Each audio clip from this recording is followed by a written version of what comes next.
Uh, yeah. Yeah. Yeah.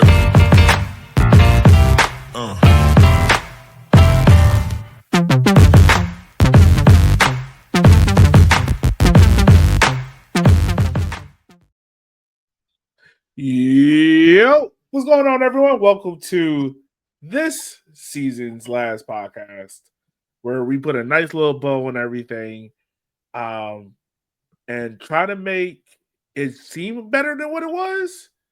We also have some jokes in here about our preseason predictions, but all that other stuff we'll talk about it in between, because like the middle part of the season didn't happen. We don't care about it, but yeah. Welcome to the end of the year wrap up show. My name is Yogi Barr. As always, make sure you like, follow, share, and subscribe. Joining me as always is Mr. Matt Myers. How are you doing, sir? Doing all right. You know, pro soccer doesn't exist. All about college soccer. What up, kids? That is true. That is true.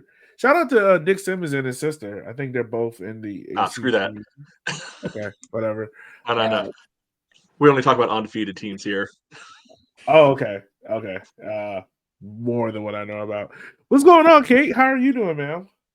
I'm doing well. We're coming off of not college soccer, but Sunday League. Today was the last matches of the season for Red Army football in bottom division CVSA and Ejercito Rojo in the second from bottom division. Unfortunately, not a great season for Red Army football, but when you only have 8 or 9 folks showing up to most games, it's hard to make an honest go of it. So hopefully next season we have a bit fuller of a roster and little bit more successful, but Ejercito Rojo had a great season. Ended up nearer the top of the table, had a few great wins, including today. They came back from 3-0 down to draw 3-3. So pretty heroic effort there to end the season on a relatively positive note. But their season is actually not over yet because on 9 a.m. at Bryant Park next Sunday morning, they'll be duking it out with a team an over 40 team for a place in the final 8 of Copa Bruce in CVSA. So if anybody finds themselves free next Sunday morning and wants to come hang out, watch some footy, and hopefully see Ejercito Rojo make it to the next round, all are welcome. And that'll be the final match of this fall season. So hopefully that ends on a win as well. All right. That might be a cool thing to go check there. So yeah, go support couple of the Red Army out there where they play those big games and whatnot. Wish y'all the best of luck and all that stuff out there. So yeah, y'all, we are here to put, like I said, a bow on the end of the season, all the stuff. So we got the fan survey to talk about. Looking back at our end of the year predictions, which boy, they are hopeful is a nice way to put it. And yeah, we're doing this in the middle of the USL playoffs because the playoffs don't matter if the kicker's not in it. Like, I forgot the playoffs was even happening last night until I checked my phone and saw Chattanooga crap the bed. And I was like, man, that's a good feeling. That's a good feeling. But yeah, whatever. We'll move on from that. Let's start off with this. We'll start off big and we'll work our way down. Let's start talking about the roster because I'm pretty sure that's the thing everyone wants to talk about. So we'll start off with goalkeeper and we'll go to another topic. We'll work our way from there. We'll start with goalkeeper. We know Sneddon is probably staying. So what about Pablo Hara? Is he a person we want to keep or do we want to move on from him? I feel like Matt has more thoughts. I mean, if you're him, why would you stay? Right? Yeah. Like, you're clearly not gonna play.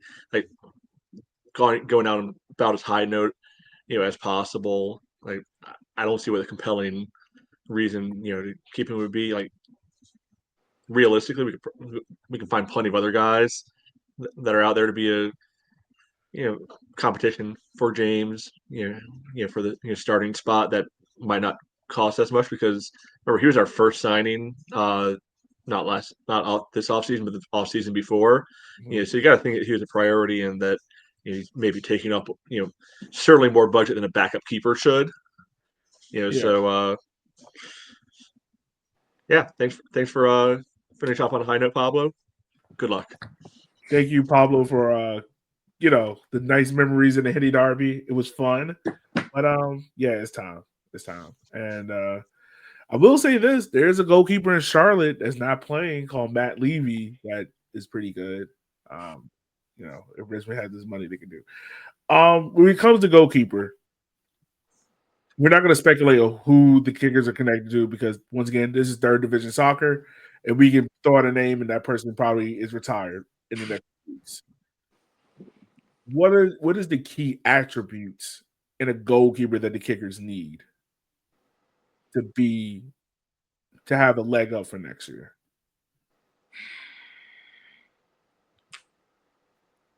Good at keeping balls from going into the goal. It's probably a good first step, right? Yeah. A Yeah. good shot stopper would be nice. We've also had a lot of permutations of the back line over the last several seasons where we never seem to see the same two center backs. We're always getting new center backs mid-season, so also someone who can organize the back line and loud and commanding in the box and of the back line would probably be helpful, seeing as it often is changing week to week. Okay. And not gonna lie, I know this is the most reductive way of looking at goalkeeping possible. We've had a nice long run of short goalkeepers. I would love a nice 6'4", 6'5", just big boy, back there. I know that does not necessarily make you a better goalkeeper, but I've definitely got a size bias at that position. And granted, when you actually stand next to James, he's bigger than he looks on the field, from the stands. Yeah, nice 6'4", 6'5", dude who can just kind of wreck guys in the box. That could be fun. Yeah, that wouldn't be bad. Yeah, that's definitely an area I want them to focus on. I will look at someone that's a shot stopper, probably someone that's good at distributing the ball. He doesn't have to be well, I ain't gonna lie. If we could get it back to what Akira was, 2022, maybe 2021, that'd be nice. Okay, so tall. Elliot's on board for getting all league caliber goalkeeper. I mean, I agree with you. Yeah, I am. Oh man, you don't know what you have until you miss it. And it's just all right. So we move into I'll break it up. Center back. We know that Griffin will be back, but it looks like Guy, Marcelo Laws, Clyde Tella. Anyone we want to keep? Anyone we want to move on from? Or if Kate, I'm putting you in the Darren seat. It's not looking good, Brev. I mean, if Lage wanted to stay, I don't think any of us would say no, but I don't think he wants to stay. So he might have changed.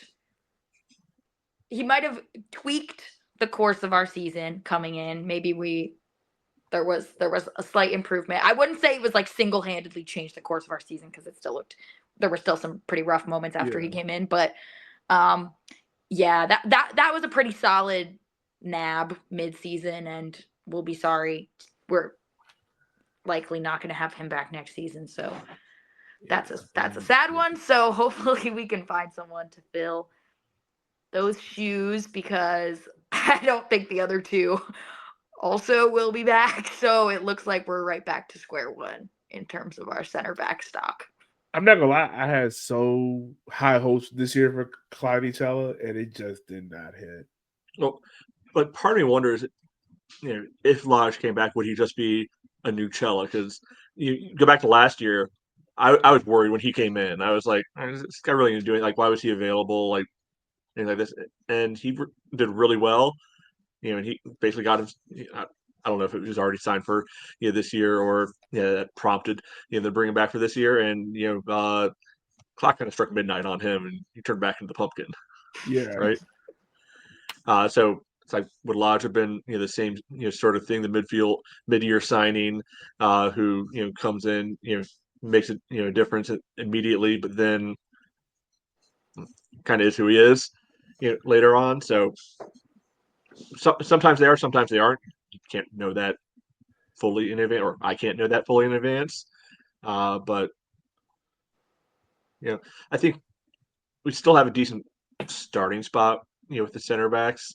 They're like, Griffin, he's as of today, he's fine at that position. Yeah. You hope he continues to grow. I liked what I saw when Beckett moved, inside. I don't know if we're at a point where you have a Griffin Beckett center back duo. Depending on what happens. We're talking big boys again. We're talking about let's get some nice slight wayfish center backs starting. They had all season to hit the weight room. We gotta hope. But also, depending on what happens in the midfield, drop back, back a line, back to the center back position that he's played plenty for this club. I mean, Yeah. I've said it plenty too. Like, still think Simon is more of a center back than a right back, even though he's been out there for a few years. So yes, probably need some new blood back there, probably at least 2 center backs, but there are a couple movable pieces if we find solutions to some of those other spots where we can slide guys over. Yeah. I mean, for me personally, like Key, I'm cool with him going. Clyde, I think it is time to go ahead and cut bait with that. Large, I would love for him to stay because I feel like him and Becker really formed a good partnership, but I don't think that one's going to happen. I think for me personally, I think the thing that you need in a center back, and we saw it this year, is it is dependent on who's going to be the starting center back with the new signing. If it's Beckett, I really want a center back who is probably better on the ball, like a ball playing center back. But if it's Griffin, I want a center back who's better in the air, aerially. It just depends on what who comes out starting.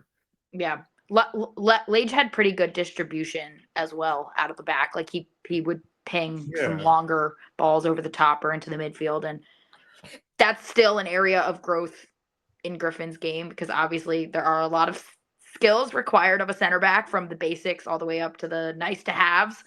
And he's still, developing the basics because he's still essentially a kid. But the crazy thing is, center back isn't even Griffin's real position. It's really center mid. I think at this point, center back's his real position. Yeah, at this point now. Especially, I didn't realize how tall he was. Like that boy, he was not that tall.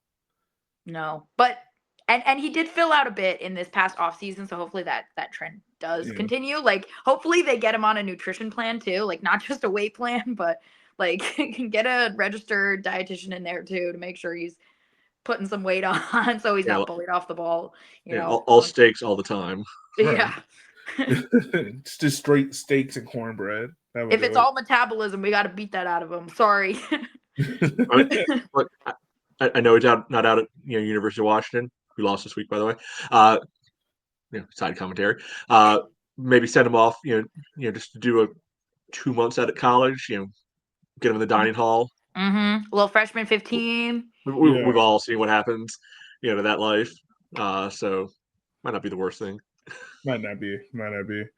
All right. Then we move on to fullbacks. Now, for fullbacks, we had Simon Fitch, Maxi Schinfeld, Becca Howell. You can kind of throw in this group, and that was it. I don't even think we had a backup right back.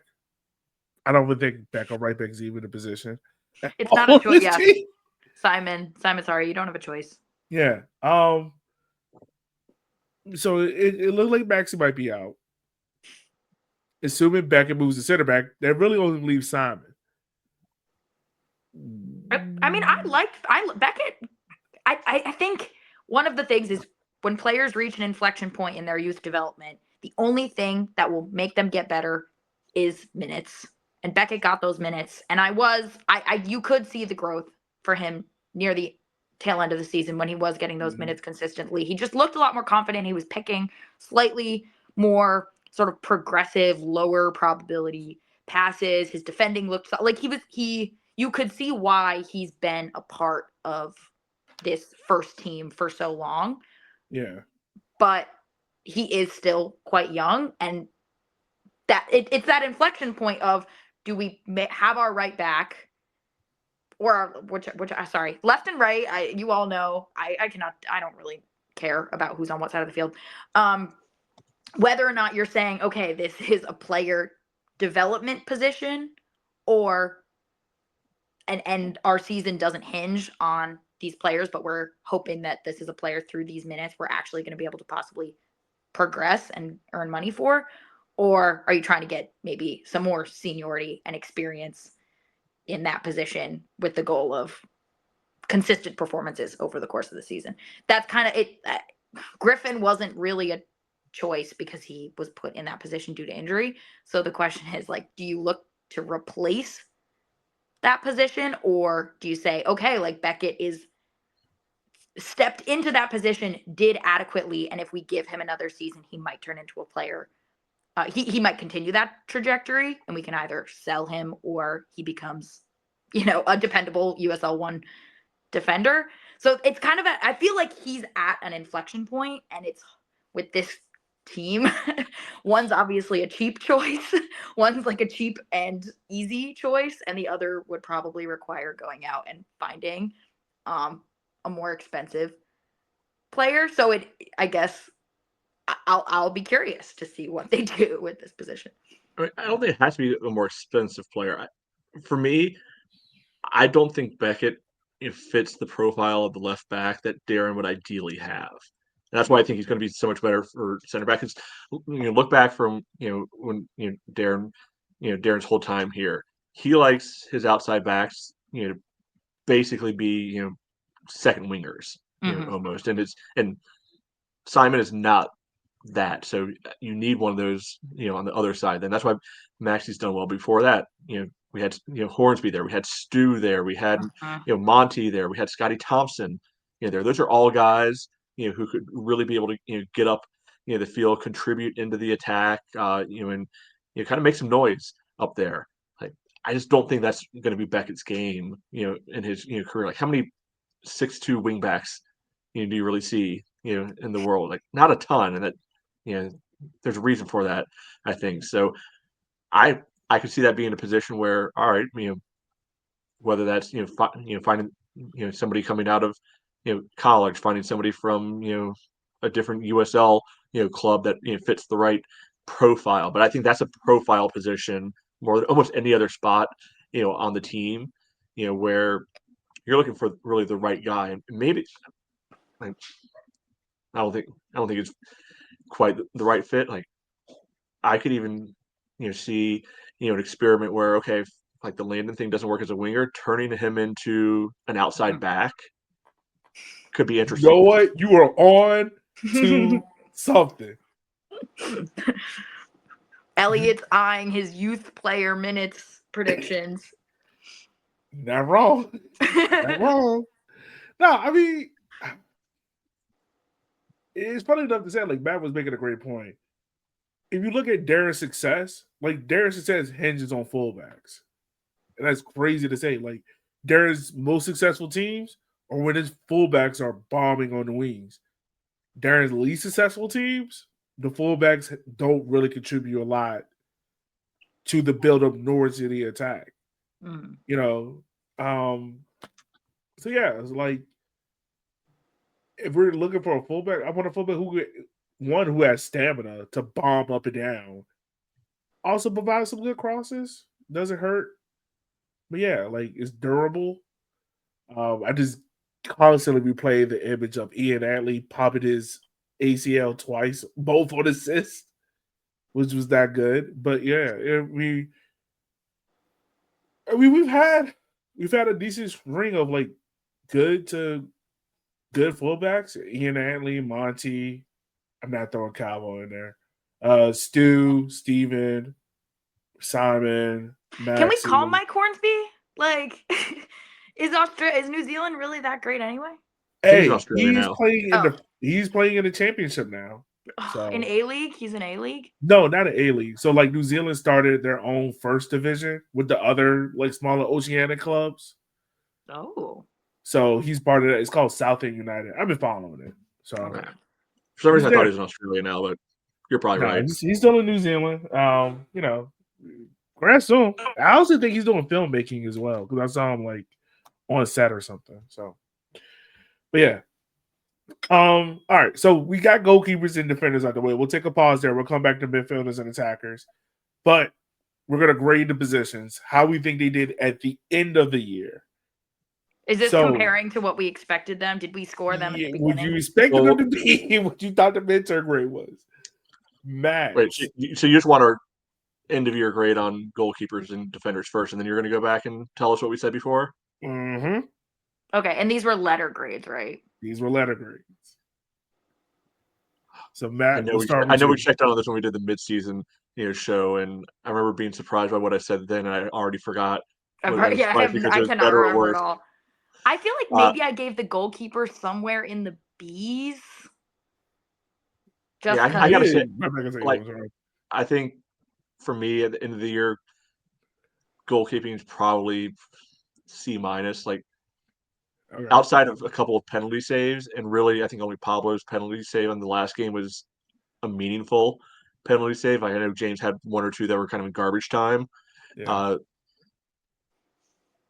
I can't remember too many times where you're like, oh man, goalkeeping really bailed us out of one and like stole us some points here. And I can just remember more than a few where it's like, oh, goalkeeping might have cost us some points here. Like, yeah, there might James might have gotten all around better, and technically Yeah. better this season. But like you remember last year, dude was shot out of a cannon, just like throwing himself at anything and everything, and at least felt better at that time. So that I'm going to end up like CC minus for goalkeeping. Yeah, Okay. I'd say a C for me because Yeah. I it was kind of just a C's sound bad, but it's right in the middle of the grading scale, guys. So based on based on preseason, Matt, you had him at a C plus. Kate, you had it at a B. Mid-season, Kate had the goalkeeping position at a D. Matt, you kept it at a C plus.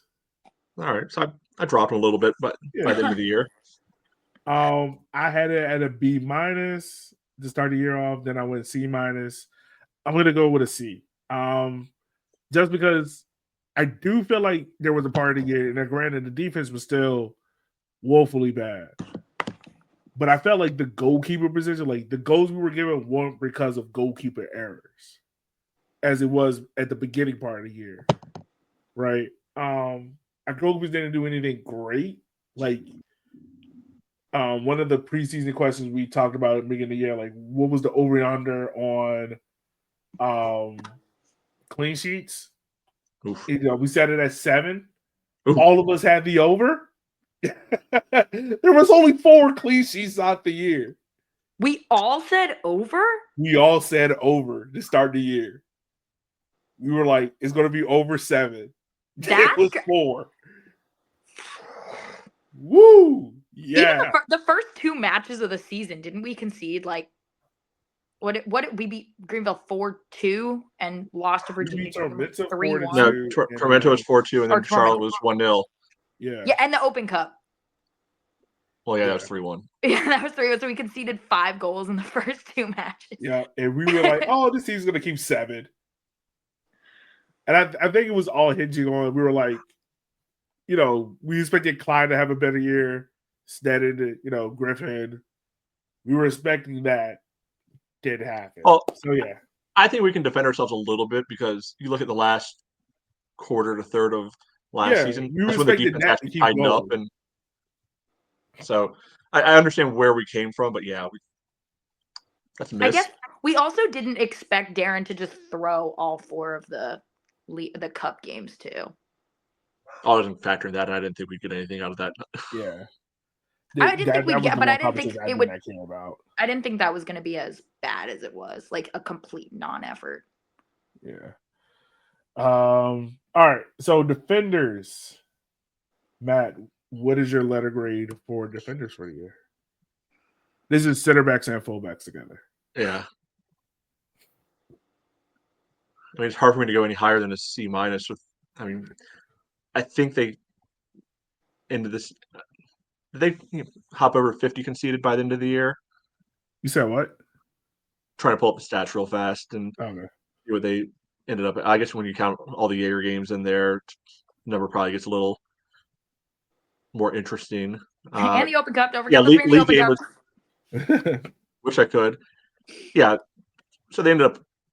So 53 conceded in the league. You add in 4 plus 3 plus 3 plus 1, 11 plus 3 or 14 overall. So 67 goals in 35 games. I can't.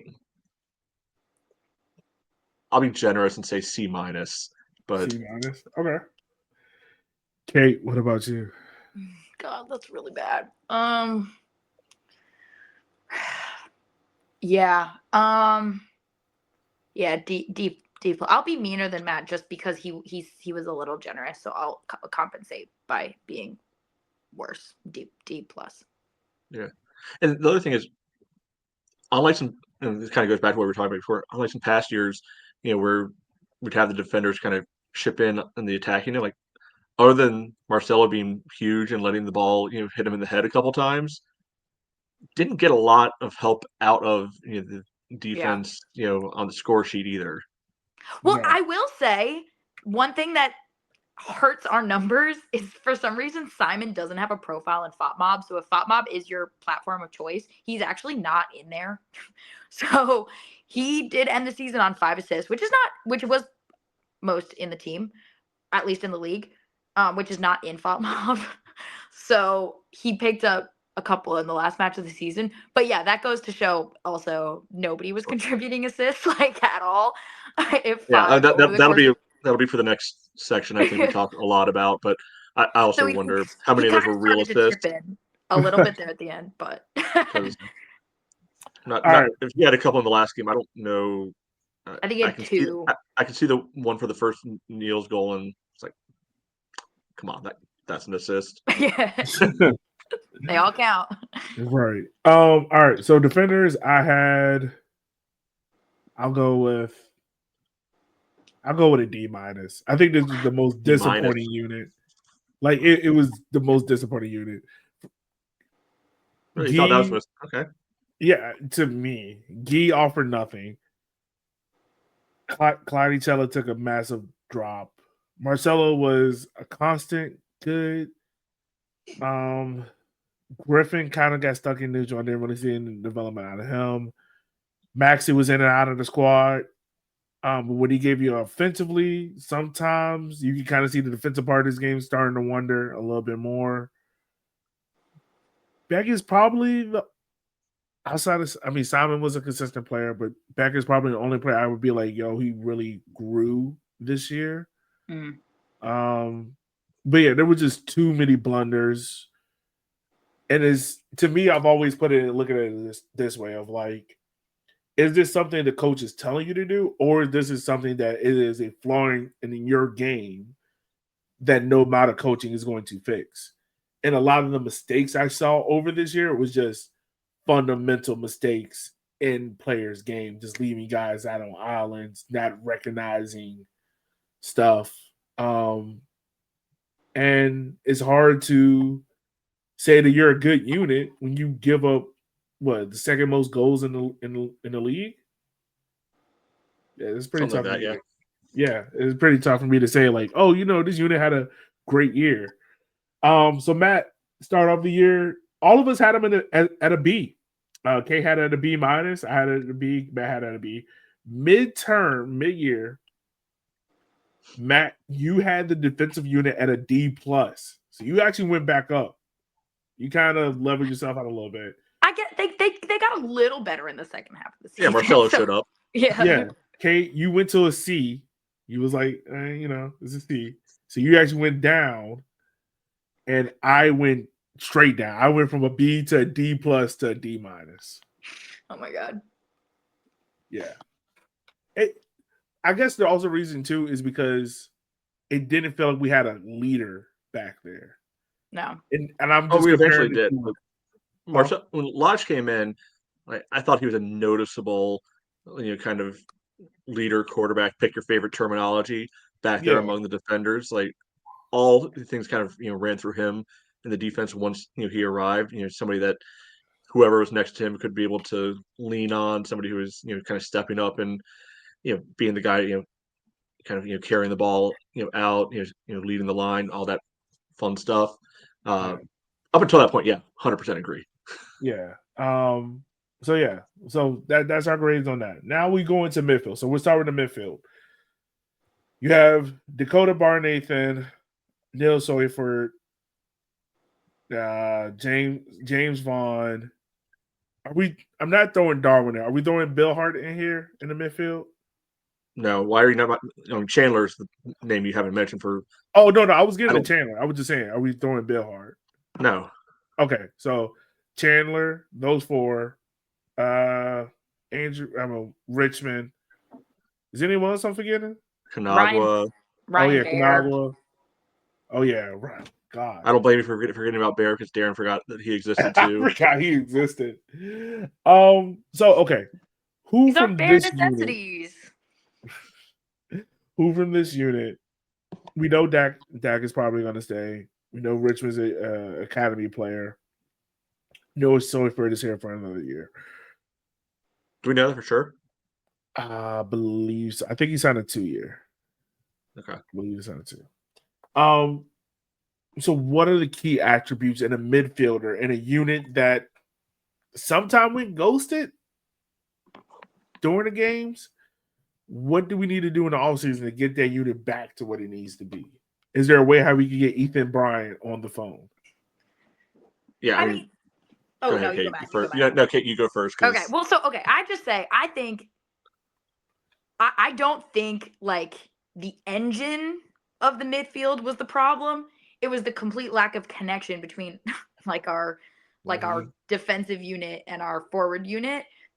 Like it was losing a player like Neil Vinyals who like creates something. The team, we're not putting Bill Hart in the midfield, but like when you had players like Bill Hart and Espinal like kind of at their top with having some creativity, spark, unpredictability, the team looked a lot better. So I don't think the gap was in like our heads and shoulders down, like win the ball back, because we could win the ball back. We just didn't do anything with it when like in possession. Like there was very little going forward. Lack of chemistry, players injured, in and out. We will get to that. I think Soyfert does the basics very well, but he isn't a player who's going to create goals. He only just started shooting. I mean, maybe now he's remembered his shooting foot and he'll continue to do that, which is wonderful. But he isn't a player who was brought in with the profile that he was going to create goals, set up goals.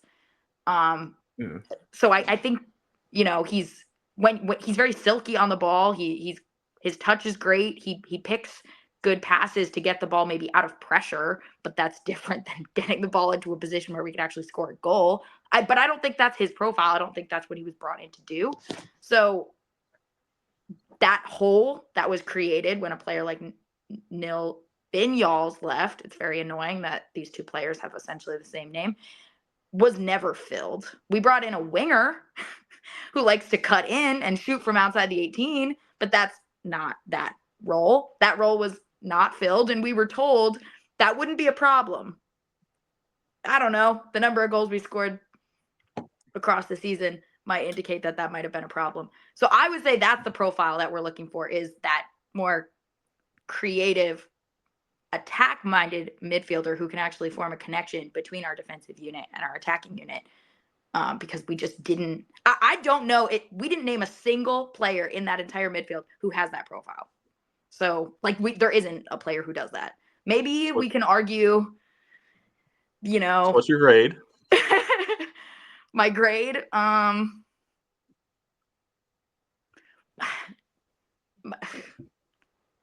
like I would say like a B minus, because I think there was a huge gap, but that wasn't the fault of the players. That was a fault in the recruitment because there wasn't a player who was brought in to fill that gap.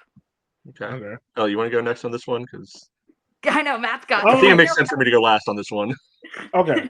So for me personally, I think it's the opposite, Kate. I think this team has enough creators, right? People that can contribute in attack, because scoring 43 goals, you got to be able to contribute some options, right? And we've seen this team, like, they can score heavy. I think this team is desperately missing like a robust center defensive midfielder. And Darren is allergic to playing two center defensive mids, two people who can stand there and be poles. So if you need one who is a pivot, who could be a deep line playmaker, go out and get you one. Like, Dak is great. Okay, let me not great. Dak is okay as center defensive mid. That's not his role. Like, I am okay as a sandwich maker. That's not my role. Like, it doesn't fit Dak's profile. Like, Dak is probably a better center back. And this is also the reason why I think we leaked in so many goals, because how loose the midfield was. Like, think about Zaka and his problem. Once again, think about Darren's best teams. You had a Zaka Moran. And honestly, you can pinpoint when Darren's team start going downhill. When did Zaka start losing his legs? Yeah, that's a Right good around point. the summer of 2023. Yeah. But I would argue also that the players that we have in the midfield, like, technically are supposed to have that profile. They just aren't executing. I I don't can see think. some of that. Like, that's what James Vaughn is. Yeah, but James Vaughn supposed to doesn't be. have legs. Yeah. Like, he doesn't have legs, so he can't even do it. Like, and this is the thing. There's no funny business to James Vaughn. Like, he's a great guy, but he doesn't have the legs. Like, you need a young guy who is able to sweep up in front of the back four, get the ball going forward, and kind of just be a mirror for that. And we never had that. We have a lot of box to box midfielders, right?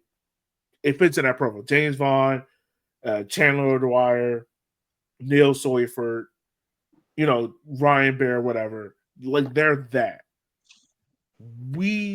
Like the creative midfield, Darren kind of got experimental with it, bringing Darwin in or putting Bill Hart there, right? You can put it in a playmaker winger who's not explosive out on the wing 1v1 and put him in the inside. He'll do great.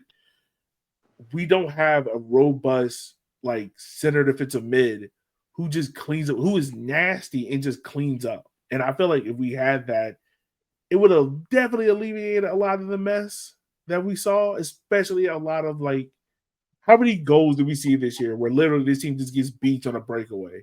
Mm-hmm. Because Well, we have no pace anywhere in the team. right, because the center defensive mid is turning around like a tugboat. That's honestly, to me, and just think about, like,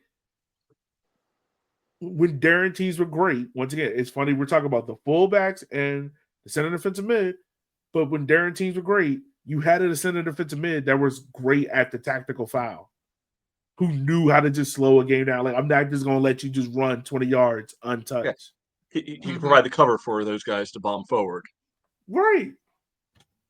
That's what I'm saying. Like, if you get that kind of guy, now doesn't unlock Nils to another level. Does it allow Bill Hart or others to go to another level? But that's just me. So, like, my grade for the midfield, I had a B minus to start the year. I had it a B. I don't know what I was thinking then, but right now I'm gonna put this. Maybe we included Darwin and Adrian in the midseason. Yeah, I'm gonna put the midfield at a C.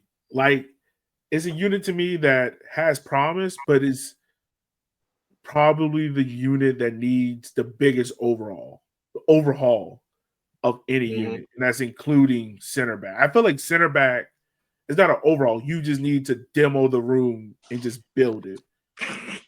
midfield, you have to find the profile that you need. And this also goes, and you're not wrong with what you're saying. It really just depends on what Darren wants to be. If Darren wants to be a possessive, creative team, then you go out here and you get a playmaker 8-10, right? If Darren wants to be the stingy defensive team that cracks you across the face, go get a number 6 that's that. It really, whatever one you get, lean into that. Just do it. But yeah. So for me, this is an absolute disaster and disappointment of a unit, and it's an easy F for me. Okay. There's what good things came from the midfield this year? Whew. And this is not just on players. It's not just on. I will say one good thing. I like watching Nils Seufert play football. Okay. Outside of game 1 and outside of game 30, when was he effective? Yeah, but I like watching him on the ball, and every time if I actually watch him play, I'm like, oof, that is a great footballer, and I really like him on the ball. So I will say there was at least enjoyment to be found in watching a person play soccer in a way that wasn't just like rough and tumble. And top to bottom, this unit needs a insertion of skill, needs an insertion of pace, needs an insertion of just overall athleticism, probably a reimagination of the shape, because the guys that were in this 3 did not work together at any configuration this year. Individually, Dak, fine, like you were saying, Elliot, that spot, like Chandler, he was one of our better players over the last couple of years, but I don't think anyone's ever figured out what he actually is on the field. Like, he's just there, and that's not good. Like, just being there doesn't work for anybody, and I think that was a big piece of the problem. I think we need depth in the midfield. We had nothing useful in terms of depth in those positions. Like, when Dak went down for a little bit, holy crap, there's how bad. That's when we realized how much Dak helped that midfield. Because there's a couple of games when he was injured, it was a nightmare. Right there. 5-2 Portland. Yeah, I mean, Vaughn was hurt a lot of the year, but he's the only like usable guy we had as a reserve. Like, we were praising Kanagwa for not being an absolute disaster when he would come in for certain. It's like, all right, man, you didn't suck today. Good job. That was better than we expected. Yeah. I mean, it was an absolute mess in the midfield, and there's not a team in the world where you're going to be able to have any success if the midfield doesn't work. And maybe individually, some of these guys, you can be able to do the job. Like Neil's like technically decent, but if all the pieces don't fit together right, what's the point of any of this? So there's just nothing about that unit outside of game 1 and outside of game 30 in the regular season that ever worked. And 2 games out of 30 is not enough to get past a failing grade. The recruitment was so bad for that position, especially losing the players that were lost from it. That, like, even mid-season, Darren sees, need to inject something in the midfield. Goes get Ryan Baer, plays him for a few games, and then just kind of buries him on the end of the bench. In every game that he plays. He did. I think he missed where he didn't get a yellow. But I mean, at least was that the one where he was suspended because of all his yellow card accumulation? No, you got to get on the. I think it was like there's one game where he's actually on the field, doesn't get a yellow. It was probably like a late game sub, realistically. Right. But at least when he was there, he was able to do some of the running for some of these other guys who just couldn't move. I mean, how many times? And the reason I didn't give the defense as bad of grades is I think the midfield just failed them so badly, and left them out, to dry on breakaways. Or, how many times, Ellie, were we, looking at the tape and realizing like, oh, Chandler didn't, follow his guy, or Niels didn't follow his guy, or Dak lost this guy, and Griff or Gee or whoever was trying to go over and cover for him, and then that left somebody else wide open because they just wouldn't track their runners. Yeah, it was a pretty bad unit out there. Um, Well, and I think and I mean, part of even that is with the young also. players. Oh, my fault. Okay. Oh, I was just gonna say part of that is because like what I was saying about like the attacking link up. Like I felt like they were like none of them were ever like who was supposed to be on defensive duties and who was supposed to be as like part of the transition forward. Because if you are under the impression that you're supposed to be the link up player, you're maybe not going to be back in the 6 on a corner because you're supposed to be the person who's supposed to bring the ball out. But if all the other guys also don't know that they're supposed to be the ones who are like none of them had the right, like all of them had just the completely wrong profiles. And at least I heard from at least one player that every single match they were given a different game plan. It's like they almost never actually were given the same tactical instructions twice. So like how the hell are you like that's No, I believe the tactics are 100%, not 100%. Oh, that's a huge part of the grade too. Huge part of it. But also like attribute wise, like just athletically. Like, Kate, you're a former athlete. How there has been times on the field where you have forgotten about what the coaches said, literally, and you just knew athleticism just got to kick in.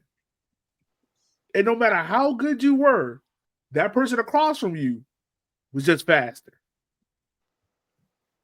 And it just seemed like this midfield just never adjusted at some points.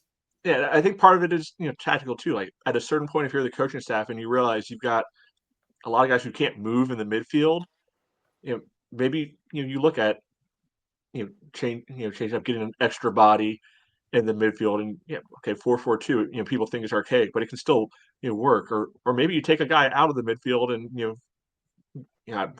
injury is probably a bigger problem for this, and you find a way to move to like a 4-2-4 sort of thing, and just concede some of that space, but put a couple guys to sit right in front of the defenders and go that way. I mean, a lot of different solutions. I think that's why you saw the team go away from the possession style and started booting it long, because they realized just bypass the midfield altogether. We can't do it. We can't do it. Yeah, so for me, that's the number one area that has to get addressed. This offseason, because if it doesn't get fixed, there's no reason to think that anything's different is going to happen next year. Right. Yeah, that's true. There has to be some sort of coherent recruitment instead of just guys who play midfield. Like, they actually have to have like profiles. And this is the thing too. Like, you won't know how people gel until you see them, right? I think that's why like we waited until like the 10th game to really like judge this. But yeah, it definitely needs some investment. All right, Matt. So start of the year, you had the midfield unit at a C+. Mid-year, you had it at a C, and you're ending the year off with a F. Yeah. You started off as a C+. Mid-year, you went to a B-, and you're staying at a B-. I started off at a B-, went to a B, and then now I'm dropping to a C-. So, okay, all right, we can see where this is going. All right. As we talk about midfield, not midfield, the attack. So this is including our wingers and our striker. So you look at Darwin Espinal, Aiden Billhart, Josh Kirkland, Matty Bulldog, Emiliano Terzaghi. Am I throwing Garriatos? Oh, what's his name? The kid that we signed, the academy kid that we signed. Oh, Johnny. From Orange County. Johnny, Gomez, who never saw the field? No. Yeah. No? Okay. But he did see Here's a midfielder. TikTok. He did see TikTok. I'm not throwing Melvin in here. I refuse to. I'm not Landon's in there. He did score twice. Melvin. Oh, yeah, Landon. So, okay. Richmond misses you. For this unit, what are the key attributes we have to look for the offseason to make this a stronger unit? I think there's a lot of opportunity right now, because I think Darwin's the one we know for a fact is back.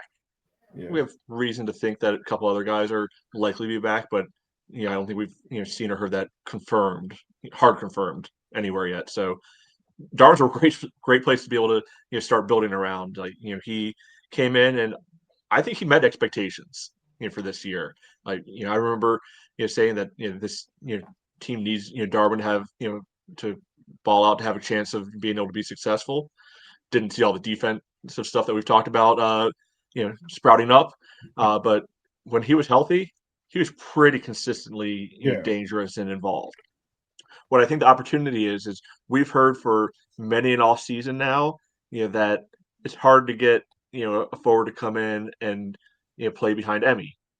Well, 99.99% chance, likelihood that Emmy's moving along. You never say never in this business. Like there's always the slight chance that come January everybody kind of realizes like you get that kind of call like, hey, what's he doing?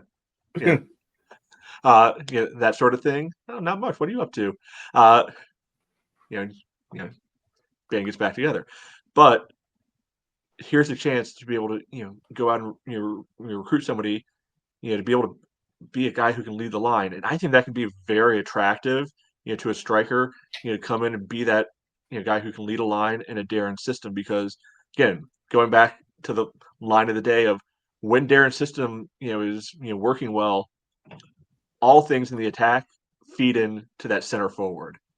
And if there's one thing that I think is pretty universal about most center forwards is they're selfish bastards and love getting to be the center of attention on things. Who wouldn't want that sort of situation to be able to come into, where you can be able to point to track record of, hey, look, when our guy was healthy, 3-time Golden Boot, 3-time MVP, he had 10 goals midway through the season when he got hurt. Since then, he never didn't quite bounce back right. But even this young guy that we kind of stuck in there in the meantime, put up 8 goals in his first full season. That could be yours, right here. Like he had a guy in Tucson who was really good, who kind of hoped was going to follow him out here, who put up double-digit goals that year for a bad Tucson team. I think that's from. I got to imagine that's going to be probably a top 2 or 3 priority for Darren to find in the offseason, who can be that guy to lead the line and be the new focal point. And I think he can do it, actually. Kate, you want to go first? No, I mean, I agree. Like, I think there's opportunity in this team. I think one thing that could be kind of cool is Josh is a fun player to watch, but he still feels pretty raw at times. So he's not necessarily a player I want to build the team around, because I still think he's someone who's, when he's hot, and when he's cold, he's just running around. So he's a great fan favorite, and you need guys like that who are he's like live for the badge, die for the badge type of players. Like you need those, especially like as Matt said, when you've got other players in that profile who might be more explicitly mercenary in their pursuit of a place in a team. It would be nice to see some height here too. We've liked having, but I mean, header goals. Chandler scored a couple of them. Our center backs maybe have scored a couple of them. Has Josh scored a header? I'm not sure he's got a header. I don't think so. And Emmy, obviously, he's gotten a couple he's never Emmy scored more with his head than I think you would think at first. Yeah. More probably because his defenders didn't think that he was going to try to score with his head, so maybe he had a sort of subverted expectations there. But we've had some taller strikers, like Arthur Bashua, who was a complete dud in terms of scoring goals, but. Never say never. It would be maybe nice to have a little height at center forward, just to provide the possible option of scoring unpredictably. I think that's part of why Chandler scored so many goals, is because he was in the center forward position and also had the height to score headers, which isn't something that our center forward had as explicitly in his locker. So that's an attribute. I think the other is pace. Mm-hmm. I think that also could be fun because Josh looks fast, but he isn't necessarily like a true speed demon because he is quite big. Like he's a pretty sturdy young Yeah. man. He's The tricky part was, F-150 running straight. the tricky part with the guys this year, like again, kind of referencing the last game, but even a couple of games before that, is you had Emmy up front. I think far and away our most accomplished center forward. You had Darwin, who everybody agrees is in the lineup in Penn, and Bill Hart comes back. They're all skillful players. I don't think anybody's going to accuse them of competing to win a race of any kind. Like Kirkland was the only guy who could be able to extend the field. Mhm. So while it makes you a little fancier, it also takes away an element of how against a good team can make it actually almost easier to defend. Yeah. So for me, I'm a little bit higher on an attacking unit. Well, I know we were just And- talking about what we wanted to see added. Yeah, no. For me personally, I think the right wing spot, which has always been a hole in this team, it definitely needs to be filled. Like you were saying, like I want to see someone that's pacey, probably better in 1v1s. We've been missing that for a while. Probably, if I had to think about it, if Darwin's going to be the forward to cut inside, I want a forward who can stretch the line. We haven't had one of those in a while, probably since Bolaños. Which once again, I go back to it. You look at Darren's best teams. There's 3 positions he needs. He needs fullbacks, he needs a CDM, and he needs a winger that can stretch the field. He hasn't had those 3 in a while. Yeah. But it is What has crazy to be a happened? manager with no plan B. Not even one. Not even one. Hey, when plan A was Plan working, B. baby, it was working. Well, I think the other trait that would be nice for our attacking group, especially off of this year, is durability. Yes. Yeah. Yes. Oh, another attribute I'd like to add to my list that for forwards, scoring a penalty. Sorry, I was about to swear. I don't need that to be a forward thing. Like Simon and Dak have scored plenty of them in dumbass Jaeger Cup so had shootouts. Taylor, and Let then them do he it. missed his second He's English. There's no reason we should have put him on penalties. English people don't do well on penalties. Yeah. Maybe we just need someone different to take the penalty every time, because it appears to be as soon as you have to take more than one penalty, the ability flies out of your brain completely. So I think what you see the first one goes in. I think for penalties, this is my personal belief. I think the whole unit just got the yips about it. Right, but these are the one-offs. How many penalties did we actually convert in regular season play? Yeah, Two? but it's Who knows? one of those things. It's like free throws. Once one person starts making it, how everyone starts making it. Once one person started missing, everyone started it. It was just bad. Okay, I get your overall point. Anybody, James or new goalkeeper could train up and become the new Sheila Verde or somebody and But they take won't. penalties. You just talked about ego, Matt. You just talked about ego. I don't want to see a forward who's coming in who's missing penalties. Oh like yeah, no. I want to see that. But no, and that's where I mean, you think a new forward, we get somebody new in, he's like, yeah, we're gonna let our keeper take the pens. No, if you're gonna That come would be in, wild. please. If I see People show up to the stadium if James is taking penalties. I'll tell you that. I'm not gonna lie, I might be the only one excited for it. I might be the only one. But all right, so I know how y'all was saying like Darwin is kind of like the crown jewel in the second. Me personally, I think it's Josh Kirkland. Like I think Josh Kirkland is ready for that next step. Like I hope he is. No, Mhm. like I think he's ready to lead the line. Like, granted, go out here and go get another experienced forward, right? Someone who fits the profile of Kirkland. You don't need to go get another Emmy. Go get someone who fits when Kirkland needs a rest, what Kirkland does well, right? A forward who can stretch the line, does well in hold up play. Like, you look at, what was it? The 4-4 game against Westchester, the 4-3 game against Union Omaha. Granted, like, even the Fort Madison game, like where he missed the one-on-one chance there, he still had great hold-up play. And I think that's one of the things that's underrated in Kirkland's game is like he has amazing hold up play. The end result of it, like the more chances as an attacker you get in scoring positions, you're going to score those chances because you're more likely you're in those positions more often. I think what separates him from forwards that we see in the past of Arthur Boswell, Matt Bentley when he was here, Hernan, others, was there's an upside to him to get better. Those guys were already coming off of their not Bentley. Those guys were coming off of their peak, and Bentley just went cold. Mm-hmm. I think the thing that helps Josh Kirkland, what I want to see is I want to see Kirkland predominantly play as a striker. He got his insert point at the right wing, and he did okay there, right? But that's not his position. That's not where he thrives at. That's not where you get the best out of Kirkland. I think what Darren should do is put Kirkland there as a striker, go get an experienced center forward to be behind him. Honestly, this is going to sicken me to say this, see what Juan Galindres is up to and see if he wants to come to Richmond because, like, he will be the perfect person to mentor Kirkland.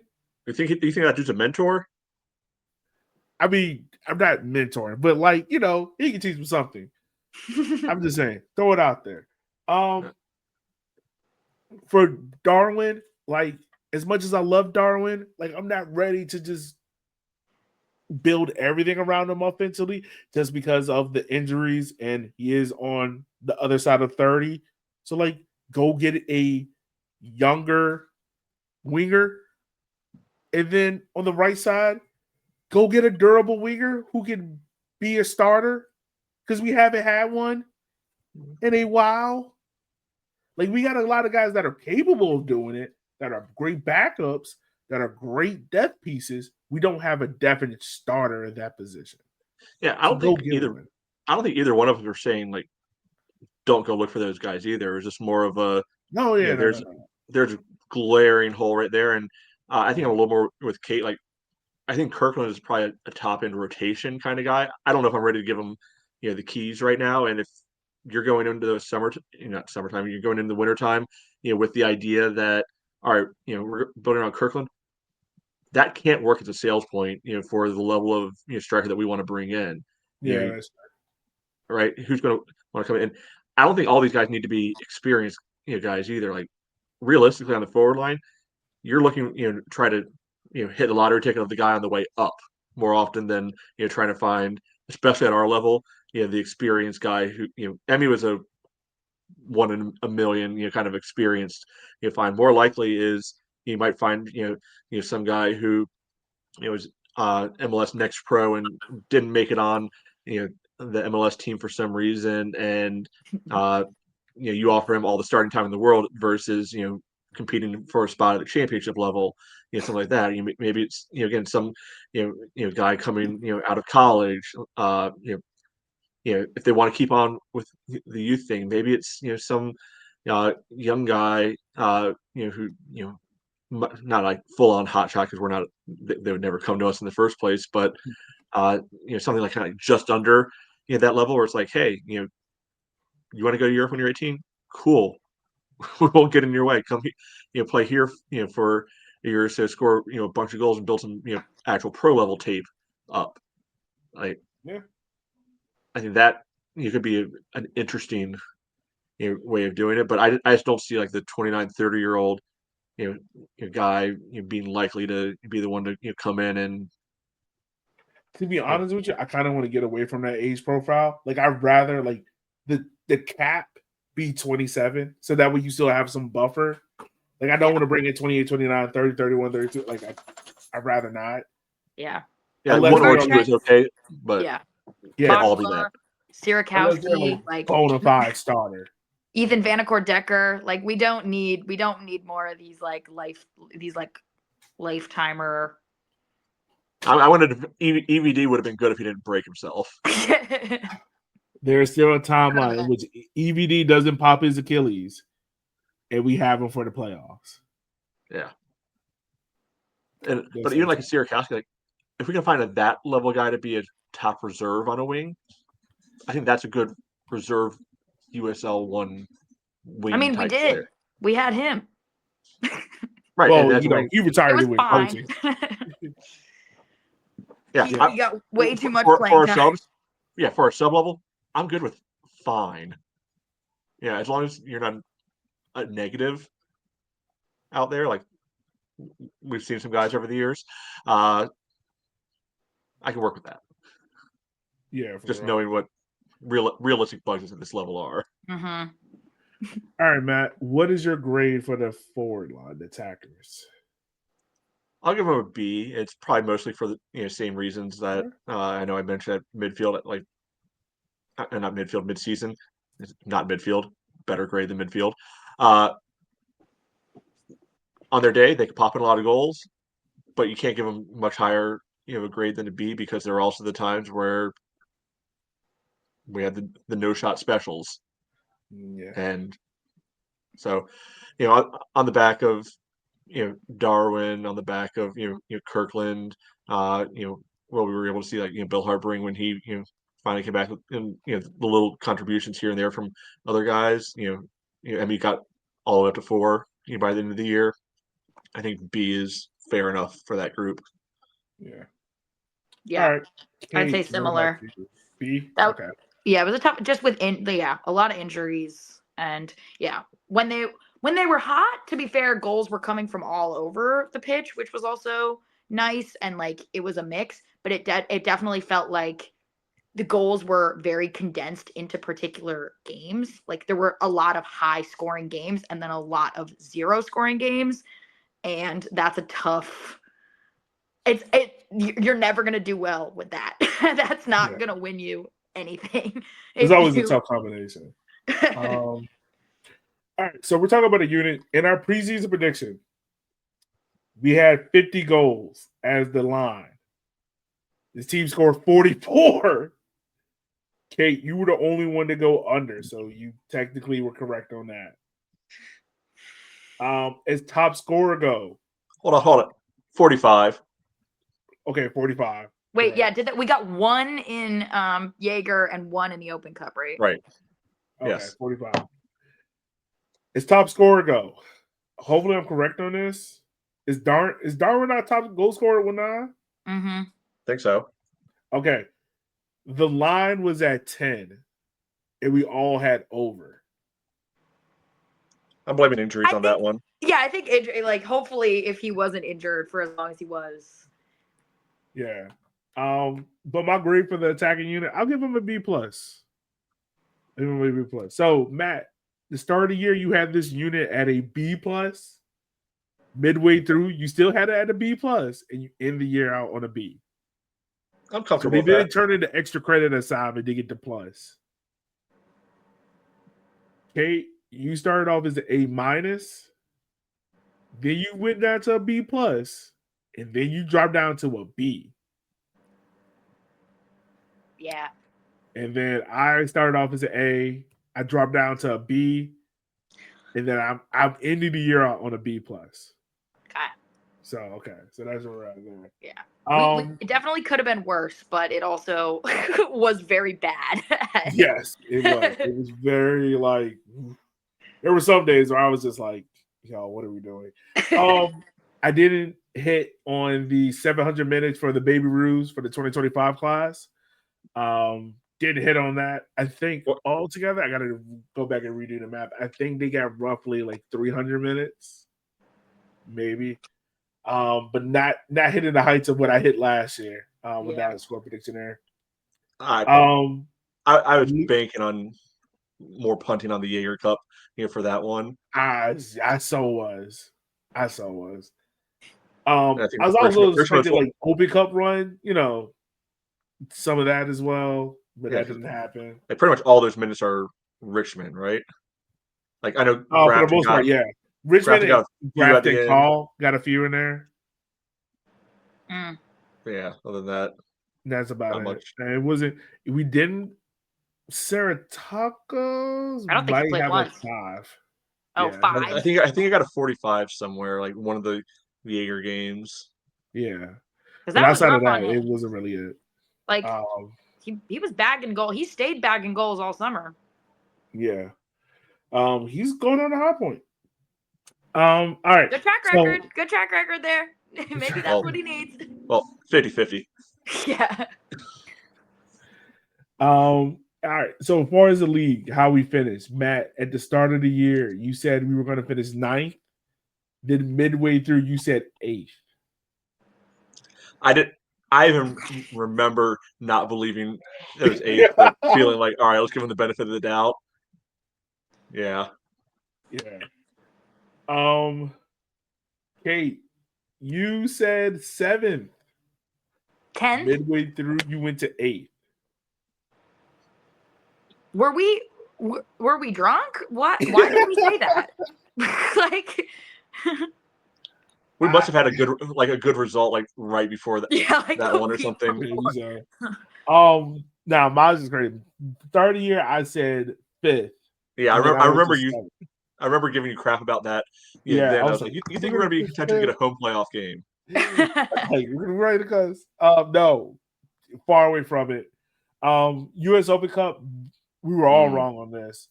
Matt, you said That's not at our least that one that was win. not our fault. That's the That fault was of all not those fools out there. Yeah. Matt, you said 1 win. Kate, me and Kate both said 2. We got 0. Got embarrassed by a former Gatorade Player of the Year that couldn't make it here at the club. So that was fun. And then the USL Cup, the Jaeger Cup. The other real prediction I think we only had was that we expected to have at least 1 win and maybe a few pins. Got none of that. We were just there to be there. Yeah, so that was that. So looking at the fan survey, so we're gonna play a little bit of agree or disagree. So if for everyone who took it, appreciate you. Thank you so much. We might, we'll do another one soon. But we're gonna start off with this. For who was the 2025 Richmond Kickers MVP? There were 4 choices: Emiliano Terzaghi, Simon Fitch, Josh Kirkland, Darwin Espinal. Yeah, why did you put Emmy on that list to begin with? I just thought of a name. I did not know who else to put. I could not think of who else to put. Oh my god, the IRB would have a breakdown over this survey. I saw that survey. I was like, there's some wild choices you pick for some of these options. I made this in the middle of transparency behind the curtain. I made this during testing when my kids were testing, and I was just like, I can't think of another name. Mm-hmm. Darwin won with 71% of the vote. Josh Kirkland got 29% of the vote. Yep. Do we agree with the fans on this? Yes. Yeah, we already did this episode a few weeks ago. He's All my right. player of the year. Only because he's the only player who could compare to any other decent player in the league. Like if you look He's at our what only the bar hope for a USL second team player of the year. Yeah. Oh, he's not getting that. You don't think he's getting second? No. Okay. He's the only one who could have an argument to be involved. I think he'll get second because I think the league is going to do that thing where every team at least has 1 representative. I don't think they're going to do that with 14 teams in the league now. I would bet if anything, Simon's the more likely one to backdoor his way onto one of those teams. Because do they have benches on the teams of the league? Yeah, I don't think so. I think so. I think Simon got on the bench 1 year. Someone from our team got got on the bench for first team, second team. That's literally what the second team is. Yeah. All right. So, what was the most memorable game of the season? 2-1 win over One Knox. I don't know why I put the 0-0 away draw versus Portland just because that was like one of the bigger Red Army travel games. That showed you how dire this year was. The 5-1 win over Fort Madison, the 4-2 thriller over South Georgia Tormenta. I mean, obviously everybody's picked the last game we just saw. Yeah. I mean, the Portland away day, it was great. I mean, it was nice of them to keep one of our 4 clean sheets on that one. Yeah, I couldn't tell you much about what happened in that game, and that was not a drinking related thing. It was just a pretty dull game. Yeah. 5-1. Matt, are we still workshopping the name for that one? I don't know. Are people? I was just trying to come up with something. I mean, we'll figure out something. We can chat GPT it. We'll sort of figure out something. Yeah, I agree with fans. That one, the 5-1 win over Fort Madison came in at 83% Mm-hmm. of that one. Yeah, it's probably objectively the right answer, but also recency effect certainly helps it too. Yeah. We kind of went over this. We were talking about this at the show. What area do the Kickers need to improve the most next season? The choices were defense, midfield creativity, finishing chances, depth, and consistency over 90 minutes. The choice that won was depth and consistency. Wait, you had to pick one? 53%. Or... You had to pick one. Okay. Second was defense, then midfield creativity. No, my fault. Finishing chances, and then last was midfield creativity. So the fans think it's depth and consistency. I think you worded stuff a little awkwardly in there.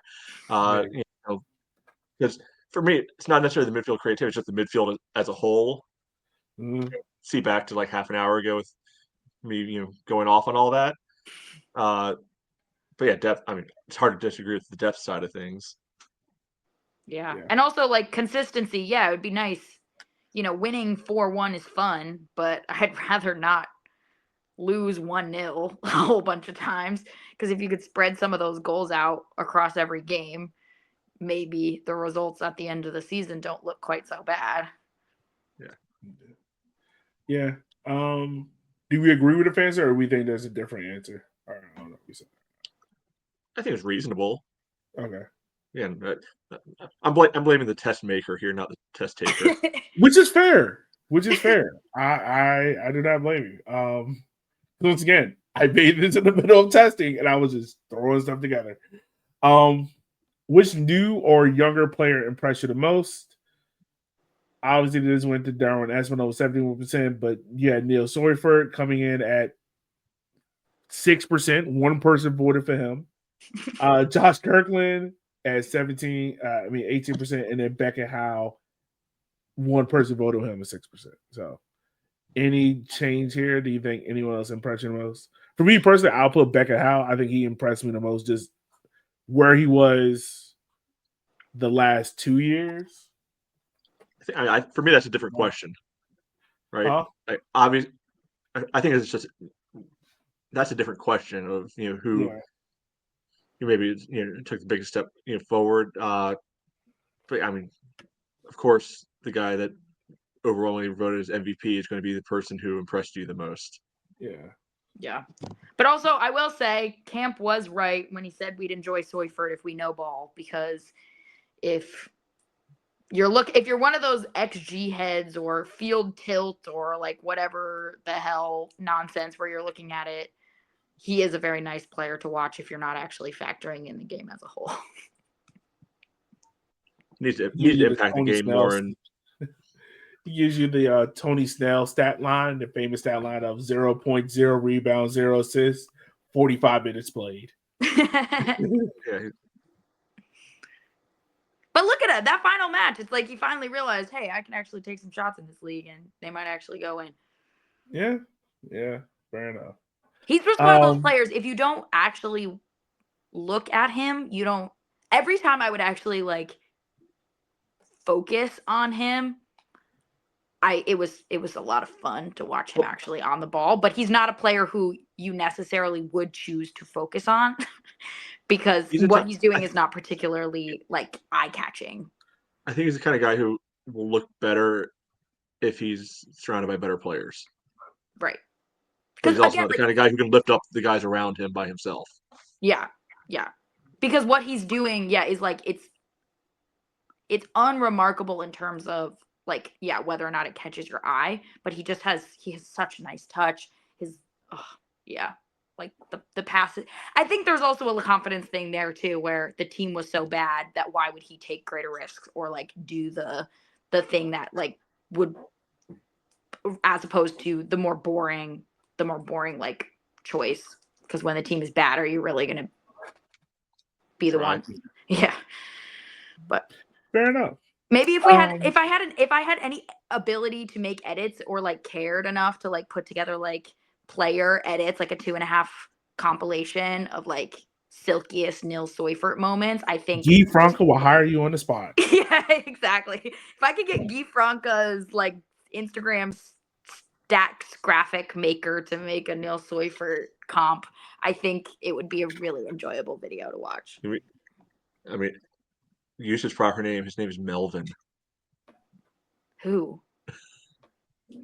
Oh, the Yeah. Instagram stat. I didn't think it was that subtle of a joke. I was like, wait, is this a Guy like first name drop that I like didn't know about? I was like, wait, Niels is like legal government name is Melvin? No, you're creator extraordinaire. Oh, Been right there the whole sorry. time. I'm disrespecting him heavily. I'm sorry, my king. All right. It says, all right. So the next question we have, I'm skipping over a few because we redundant. How would you grade the overall season? Nobody picked A, obviously.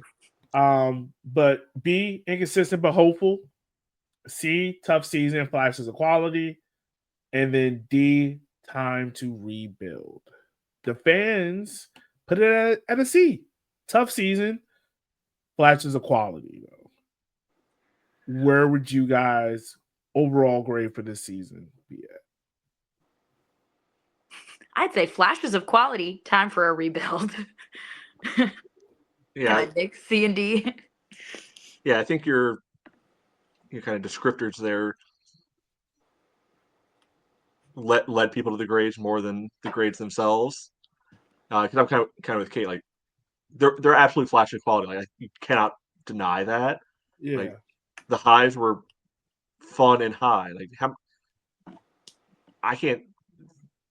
I don't know if we scored 4 more goals as many times in 2022 as we did this year. We might have. It'd probably be close, right? So there are definitely those sparks there, but also I mean this isn't working, and you got to do something different. So time to get some new guys in here and see if we can do something a little bit better for next year. Yeah. I mean, overall, I will put it at a D. Yeah, I would say that's my real vote is a D. Yeah, I will put it at a D. But Like of course, it's time to rebuild. It's time to freshen this up. Especially when you finish 13th, it's hard to put it. And everyone knows my take on the rebuild. This is not a squad rebuild that's required. We need a rebuild at the top of the technical staff. So we're told we're not. Last year was a tough season. Well, this was just. Do we want to go ahead and jump to that? I don't remember what else you had on that poll. Let me see. We can go ahead and jump to. You want to go ahead and jump to it, Matt? Yeah. So I think it's obvious enough. Darren's going to be back for 2026. Can we all reasonably agree that's going to happen? Yeah, according to everybody, right? Everybody. Multiple sources, yes. Yes. Okay. They do not want to pay a buyout clause to end his contract early. Yeah. So and frankly, I'm okay with that. The team is tight enough with money anyway. I'd rather that money go to trying to get better players than to paying 2 different coaches.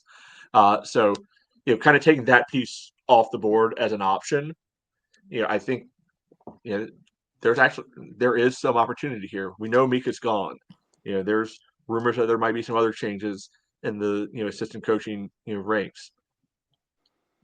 A new fresh voice might not be the worst thing in the world. Be kind of Darren's right hand. Because for most Darren's been here, Mika's been here just as long, and I don't know if everything was getting through. Like, maybe he was able to be the nice guy, kind of the friendly assistant, coach that guys could be able to turn to. I don't have no doubt that he probably is good with the young guys, too. But this is a significant piece that is going to change, right now, and maybe that could, be the piece that can get a new voice in here. Could give Darren a little bit of the kick in the ass, to change things up. A new set of eyes coming in could be a net good thing for the coaching staff, maybe a different perspective, maybe somebody who has some contacts in different areas, for recruitment, coming in. So does it mean it's guaranteed to work? Of course not. We're going to know who this new assistant coach is. Unlikely. It's probably some name that we've never heard of before, but nobody had heard of Mika before either. Nobody hears of most of these assistant coaches unless you're like super in the weeds or you just randomly happen to know them already. So while it might not be changed at the very top, they're a good lieutenant can make a big difference for a lot of key coaches, and maybe it's just needing that new voice coming into the locker room in that capacity that might help. Okay, you got what you want to say? I mean, I think everybody knows my opinion. Yeah. Mostly just because this is pro sports, like acting like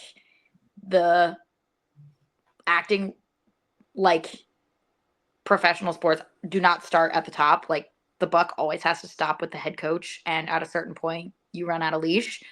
And like if the team sucks year over year over year, and the change has to, you have to make that call. They made a very bad call to extend his contract in the middle of a very bad season. So this is a problem of their own creation, mostly because I do think it's naive to invest in coaching dynasties, especially in a league like this, to say, the likelihood of a project succeeding at an acceptable quality over a 7 or 8 year run it's naive to think that, and it's naive to box yourself into a multi-year corner with an unsuccessful project. Especially, it's not Pep Guardiola. Like this is not.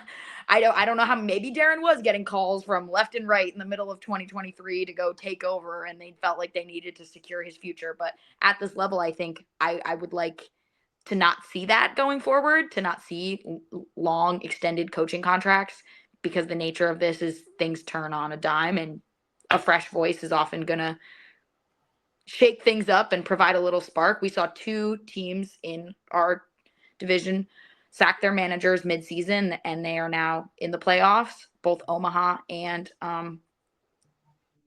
Tormenta. No, Omaha Greenville. didn't fire. Omaha got poached. Well, and they were doing very badly, and their new manager got them in the playoffs. Right. I'm just saying they were. If it was up to them, they wouldn't have gotten rid of Casciato. Yeah. Well, they're very glad they did, because they were crashing out to an absurd degree, and they might have lost in the first round of the playoffs, but they turned their season around with a change at the top, and that's not something that's we invested in the wrong guy at the wrong time, and now years on, the club has put themselves in a corner that will take them another season to get out of, at the expense of a lot of people enjoying watching our fine sports. So I would hope that the club learns a lesson from this, in that with how quickly the league is changing, with the money that's being put into this league, that 5-year plans are not necessarily how this environment is going to have you finding success. So I hope that this is at the top a learning opportunity to not be sentimental. I think that there was a lot of sentimentality involved in that decision, and some shorter term thinking that they sold to us as longer term thinking. And I hope that they learn from this going forward, because professional sports is not, we don't have to reinvent the wheel. The lessons are there in front of us. Every other team has learned it a million times over, that if you want to actually change the direction of your club, it has to start with the head coach. And so hopefully, I mean, we're stuck in a holding pattern. All we can do is hope that next season will be better, that a fresh voice in the assistant a change in the assistant coaching spot will, maybe bring some fresh ideas. But they have boxed themselves into a recruitment corner, recruiting for a head coach who, the word is spreading, will no longer be in the job after the season.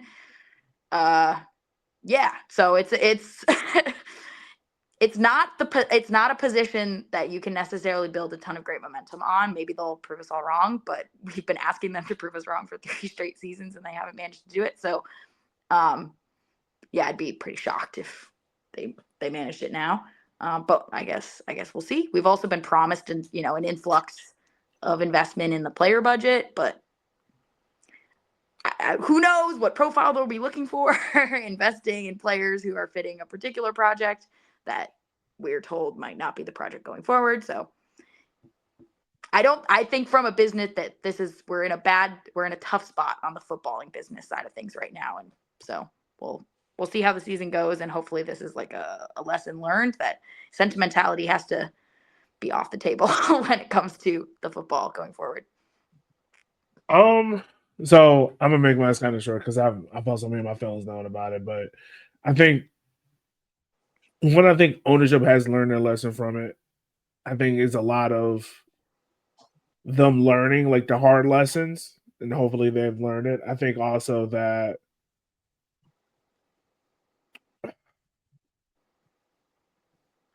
if this is it for Darren, like go out on a high, like go sign some ballers and call it a year.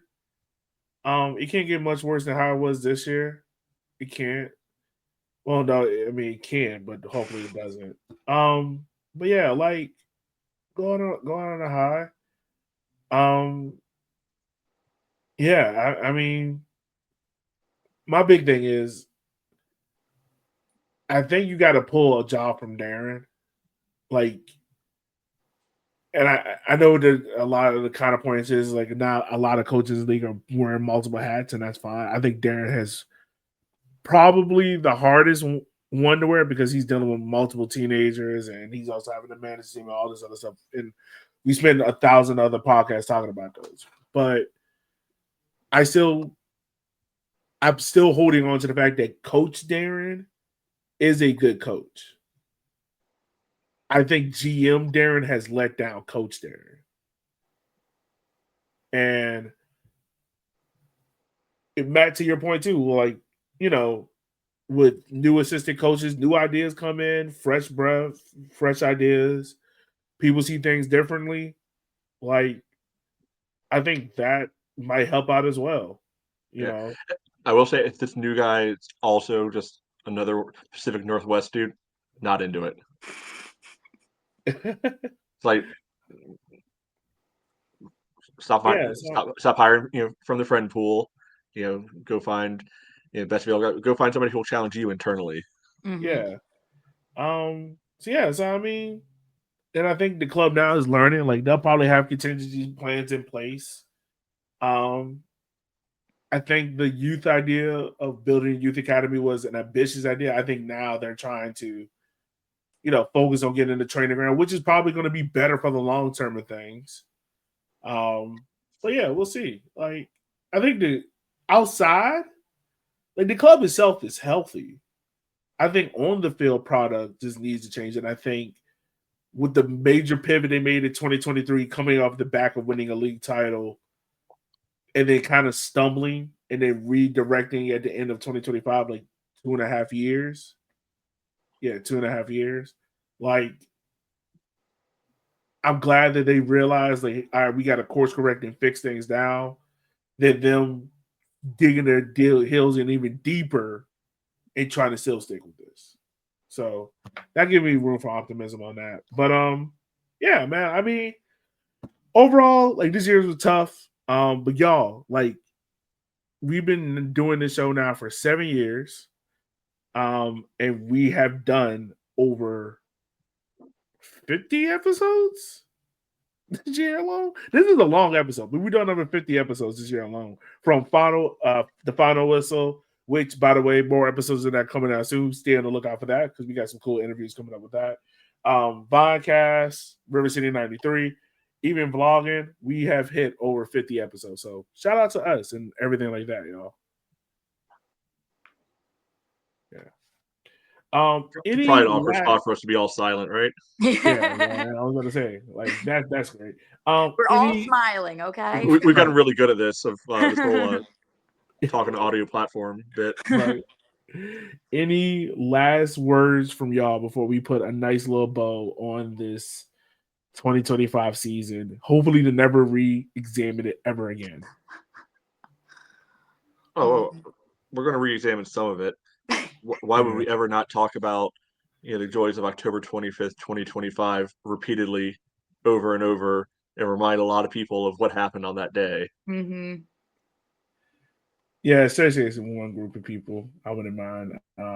Yeah, Doing so that we're not gonna hard erase any of this. Maybe a lot of it, but there are definitely some things that will live on because there were fun moments along the way. But no, before too long, the season, the rest of the league will be done with their little postseason friendly tournament, that they're doing, and then we'll be able to get to the good stuff of officially being able to announce who's returning, the starts of signings, maybe the league will get their head on straight and actually drop the schedule before the holiday season this year, because wouldn't that make a ton of sense to do so that way people can have nice easy gifts to be able to give at Hanukkah, Christmas, whatever else you might celebrate. And we can have That'd be nice things. That would be a novel concept. Yep. It's the happiest time of year. I mean, we're in an area where the Redskins and Commanders, whichever name you like to use, reign strong. I see they're getting absolutely waxed at the moment. But really, what was for years and years and years the number one thing that Elliot, you'll especially notice, the number one thing that they were known for? Who? Skins. Oh, well, it depends. Wait. They were consistently off-season champions. Oh yeah. Yep. Yeah. Let's get hyped. Albert Hayward, baby, $100 million man.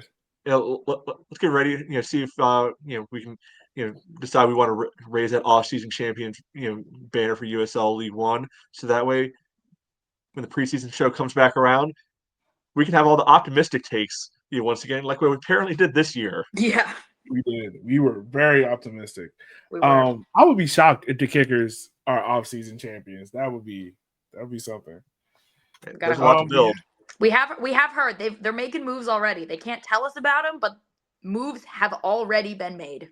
Yeah, same as jerseys. Like jerseys already been solidified and things like that. So there are new names that will be dropping as soon as they're allowed to. They can't announce new players yet, but they've already got some. So I mean, I guess that's good. They haven't wasted a moment. No, they haven't. This is the time of year for almost everybody in sports. It's the happiest time of year because hope springs eternal. Mm-hmm. And hopefully there will be a big old center back under all of our Christmas trees. You meant two center mids, but I understand. And a striker. And a left back. And some more stuff. Yeah. So look, from Matt, Kate, Chenier, all of us. Also, shout out to Chenier, had his little baby girl. That's why you haven't seen them on the show like that. From all of us here at Rivers United, truly, honestly, we just want to say thank you for taking the time of your day for listening to our shows. Because honestly, without y'all, especially this year, we could not have done this without y'all. Make sure to stay tuned in with us. We are doing a lot behind the scenes, working on a lot behind the scenes. We are fans just like y'all, so we love this club as much as y'all, and we cannot wait to cover it and all this some fun stuff for this offseason. But with all that being said, we are going to take our nice little break and come back to y'all soon. But with all that being said, y'all, as always, we just want to say thank you. Be easy and be safe.